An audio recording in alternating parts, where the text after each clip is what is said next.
Ahora vamos a ver los contratos en particular, es decir, tomando toda la parte general que vimos en la clase anterior, vemos cada uno de los contratos en qué se diferencian. Vamos a dar conceptos breves de cada uno nada más para que tengan idea de la terminología. En primer lugar, vamos a ver los contratos de consumo. Esto también es un contrato nuevo, puesto por el Código Civil y Comercial desde el 2015.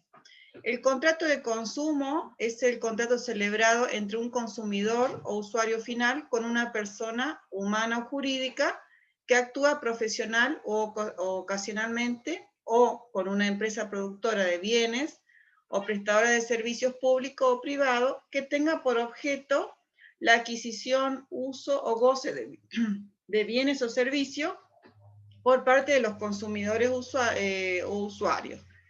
El contrato se interpreta siempre más favorable al consumidor.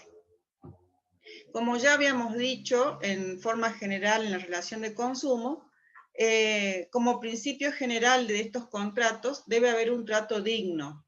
Los proveedores deben garantizar las condiciones de atención y trato digno a los consumidores y usuarios, es decir, deben abstenerse de colocar a los consumidores en situaciones vergonzantes o intimidatorias, como pasa o pasó muchas veces aquí en La Rioja, con el tema de sonar alarmas en la salida de los supermercados y llamar la atención de toda la gente, la policía, detener a alguien sin sentido, porque sonaba una alarma, o sea, significando esto que se llevaba un producto sin pagar. Muchas veces esto ha sido equivocado, la alarma ha sido en sentido equivocado, y en las veces que ha sido con justo motivo, debe cuidarse siempre de separar a la persona de una manera que no llame la atención para hacerle pasar situaciones de vejación. Otra cuestión que ya vimos en las relaciones de consumo es el trato equitativo y no discriminatorio. Es decir, que no pueden tratarse en forma diferente a las personas por su nacionalidad, por su origen étnico, ni por situación de género, ¿no es cierto? Otra cuestión que tiene que tener en cuenta es la libertad al contratar, es decir, que no haya productos que subordinen a la compra de otros. Esto sucedía mucho, no sé si ahora se los ve, pero a un tiempo atrás se adhería, por ejemplo, un champú a un cepillo de dientes, o se adhería una galleta a un juguete infantil. Esto está prohibido porque quita la libertad de la compra del segundo producto, que va adherido con una cinta, imponiéndole al consumidor que tiene que comprar sí o sí el pack. Otra cuestión que hay que tener en cuenta, que es de rango constitucional, es la información y la publicidad, que debe ser cierta y detallada con respecto a las características esenciales de los bienes o servicios. Esto también hay una ley que está en proceso con el Pentágono Negro.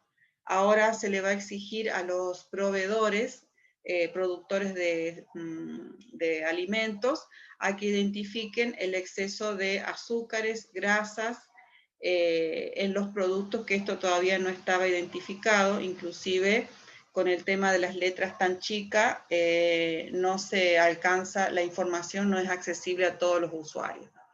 Las indicaciones de los productos deben ser de manera, digamos, clara, no debe inducir a error al consumidor, y tampoco debe ser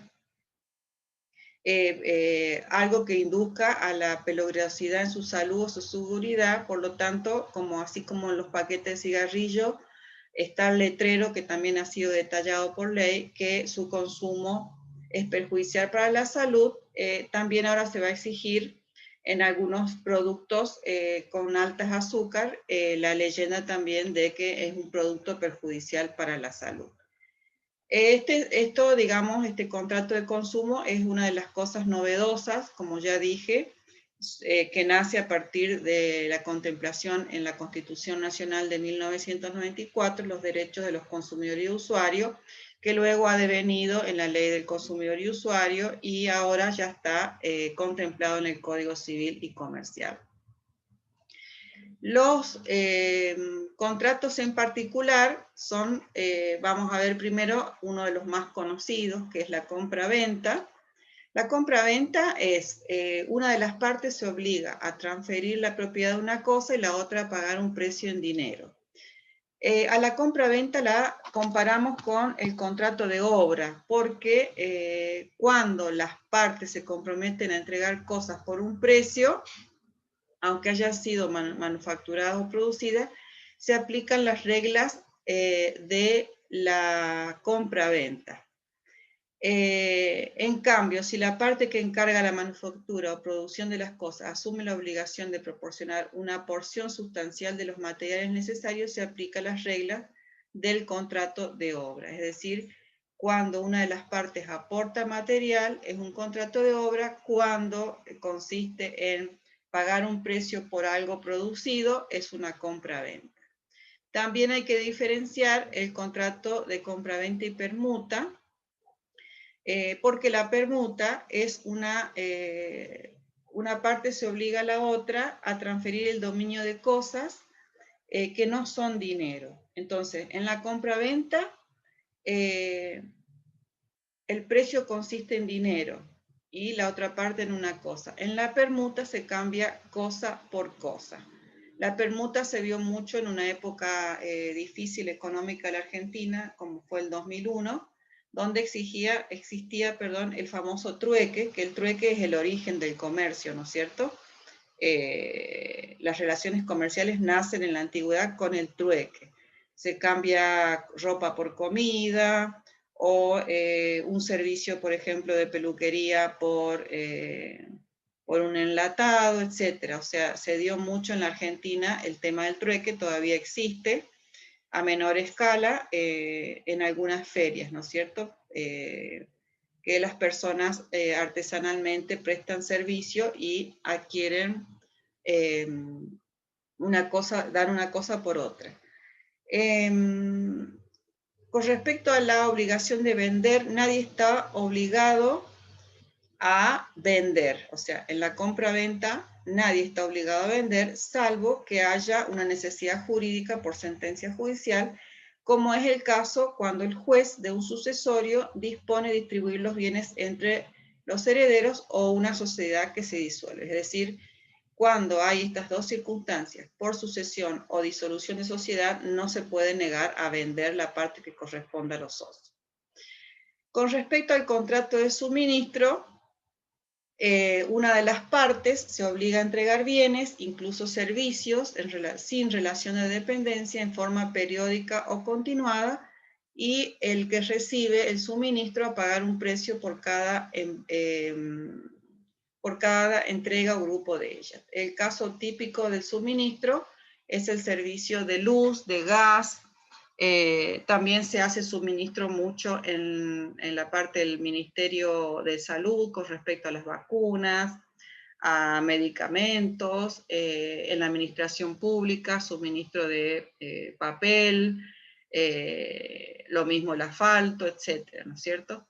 Bueno, el contrato de locación es un contrato en virtud del cual una parte se obliga a otorgar a la otra el uso y goce temporario de una cosa a cambio de un precio en dinero. Este es el típico caso del alquiler de una casa, pero también se puede alquilar, ¿no es cierto?, un salón de fiesta, se puede alquilar un vehículo, se puede alquilar una máquina de gran porte, se pueden alquilar todas las cosas que sean posibles de forma temporaria del disfrute, el uso, el goce.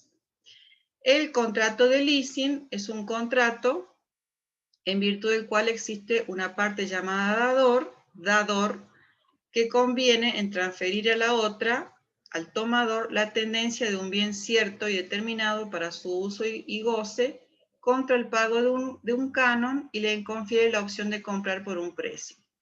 Pueden ser objeto de leasing las cosas muebles, inmuebles, las marcas, las patentes, los modelos industriales, el software.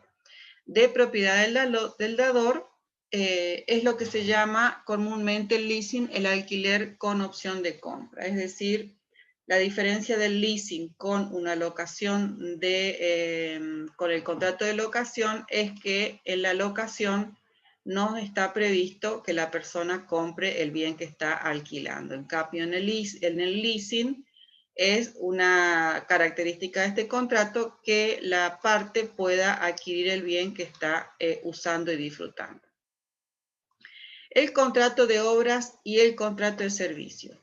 El contrato de obras o de servicio es cuando o sea, en el código dice una persona, pero es una parte. O sea, sabemos siempre que la persona puede ser física o jurídica y que las partes pueden ser varias personas de uno u otro lado, según el cual el contratista o el prestador de un servicio, actuando en forma independiente, se obliga a favor de otra, llamada comitente, a realizar una obra material o intelectual o a proveer un servicio mediante una retribución. El contrato es gratuito si las partes así lo pactan o cuando una de las partes quiere beneficiar a la otra.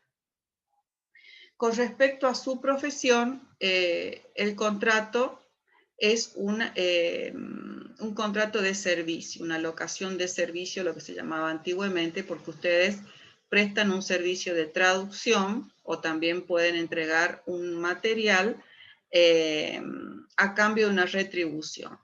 Cuando hay dudas sobre la calificación del contrato, se entiende que hay contrato de servicio cuando la obligación es de hacer, es decir, consiste en realizar una cierta actividad independientemente de su eficacia.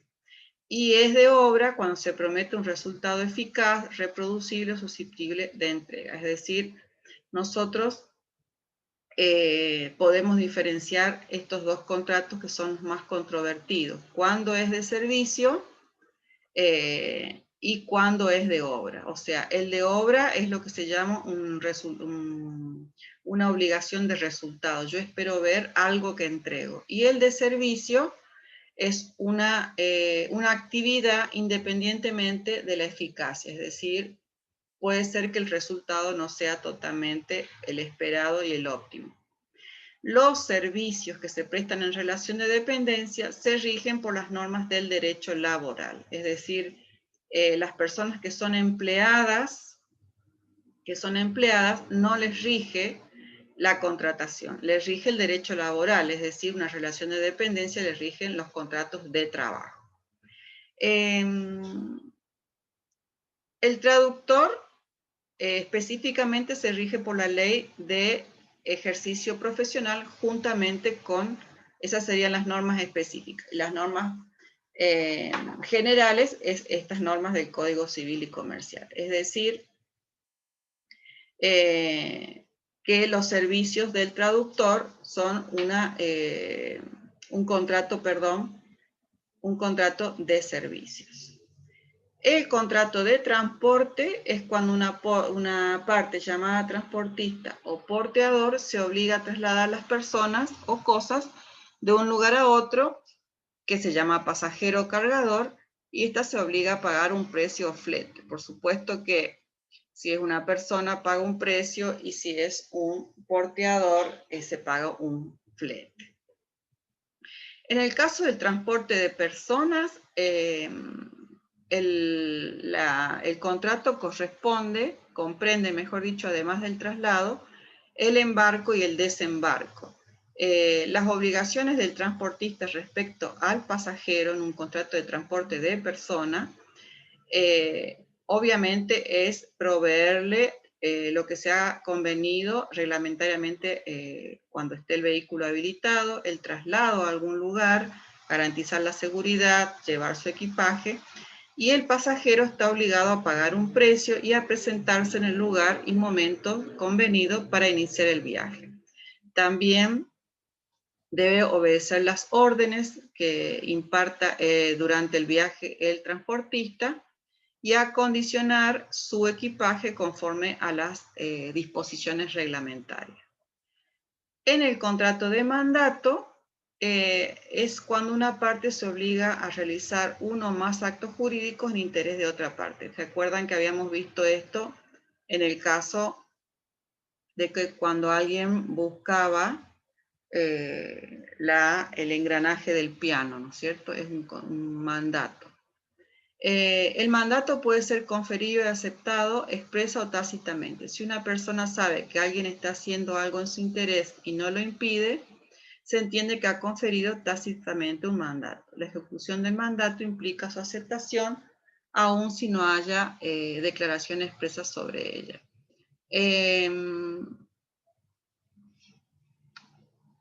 El contrato de corretaje es cuando una persona denominada corredor se obliga ante otra a mediar en la negociación y conclusión de uno o varios negocios sin tener relación de dependencia o representación con ninguna de las partes. Esto se ve mucho en el mercado de la bolsa de valores. Y el contrato de depósito, cuando una parte se obliga a recibir a otra una cosa con la obligación de custodiarla y restituirla con sus frutos. Recordemos que el depósito puede ser de cosas que produzcan frutos, como puede ser el ganado, ¿no es cierto? Y también puede ser de cosas que no produzcan fruto, como por ejemplo cuando yo dejo la valija en un depósito de la terminal hasta la hora del viaje. Estos serían los contratos más conocidos y más comunes que existen en el Código Civil y Comercial, pero hay un sinnúmero de contratos que no tienen inclusive nombres, porque recordemos que la contratación o el acuerdo de voluntades puede ser en un sinnúmero de cláusulas que no tengan una nominación específica.